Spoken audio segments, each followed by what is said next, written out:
გაინტერესებს რატო ვერ გადადიხარ გასაუბრების მეორე ეტაპზე? დღევანდელ ვიდეოში მოგცემ რჩევებს, რომელიც შენ გასაუბრების პირველ ეტაპზე დარწმუნებული ვარ გამოგადგება. გასაუბრების პირველ ეტაპზე კანდიდატს უმეტეს შემთხვევაში არავინ სთხოვს სიღრმისეულად ტექნიკური დეტალების გაზიარებას. პირველი გასაუბრება ეს არის ეგრეთ წოდებული screening ეტაპი, რომელიც მხოლოდ გაცნობით ხასიათს ატარებს. ამ ეტაპზე რეკრუტერს სურს გადაამოწმოს, ნამდვილად გაქვს თუ არა ის გამოცდილება და განათლება, რაც რეზიუმეში გიწერია. მას სურს დაინახოს როგორი ხარ რეალურად, კომუნიკაციაში და ემოციურად. დარწმუნდეს, რომ ხარ ადეკვატური პიროვნება, ანუ სტაბილური, გონივრული და კომფორტული. ამ ეტაპზე მნიშვნელოვანია შენი ემოციური ინტელექტის სწორად წარმოჩენა და მართვა. არ შესდე და იფიქრო, რომ მხოლოდ ხისტი პროფესიული საუბარი დაგეხმარება. პირიქით, რაც უფრო კარგად შეგიძლია რეკრუტერთან ტონის მორგება, მით უკეთესი. როცა რეკრუტერი გიღიმის და არაფორმალურად გელაპარაკება, შენს მოერგე მას, გახდი ზომიერად არაფორმალური და ბუნებრივი.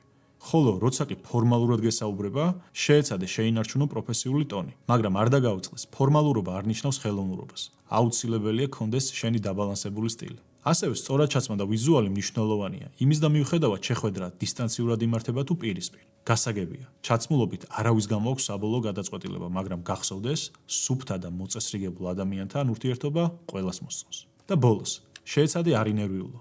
მესმის რთულია, მაგრამ იცოდე ნერვიულობა ჩანს და არ იმალება. ეს განსაკუთრებით მნიშვნელოვანია მაშინ, როცა გასაუბრება ეხება საშუალო და მაღალი რგოლის პოზიციას.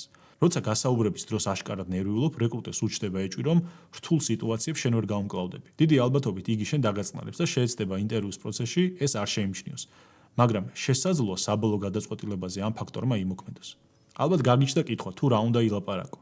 პირველი, შეეცადე არ გადაიკითხო რეზიუმე, განავითარე ის რაც უკვე გიწერია. ცადე შენ შესახებ ცოტა მხატვრულად ილაპარაკო და არ მოახდინო მშრალი ფაქტების ციტირება CV-დან. მოუყევი რეალური მაგალითები, რა გააკეთე, სად იმუშავე, რა სირთულებთან იყო დაკავშირებული შენი საქმიანობა, როგორი იყო მასშტაბი, როგორი ურთიერთობა ჰქონდა კოლეგებთან და ასე შემდეგ. შეეცადე იყო ლაკონური და არ გაცდე საზღვრებს. და ბოლოს, თუ რამე ტექნიკური გაქვს სათქმელი, შეეცადე თქვა მოკლედ და კონკრეტულად. დაიმახსოვრე, დეტალებზე სასაუბროდ სხვა ეტაპიც გექნება. ამასთან ერთად წინასწარ განსაზღვრო ის თემები, სადაც თავს კომფორტულად არ გრძნობ. რათა იცოდეს ზღვარი, სადამდე შეგიძლია გაჰყვე მოსაუბრეს ამა თუ იმ თემაზე. მეტი ამგვარი ინფორმაციის მისაღებად მოიწონე ვიდეო და გამოიწერე ჩემი გვერდი. დიდი მადლობა.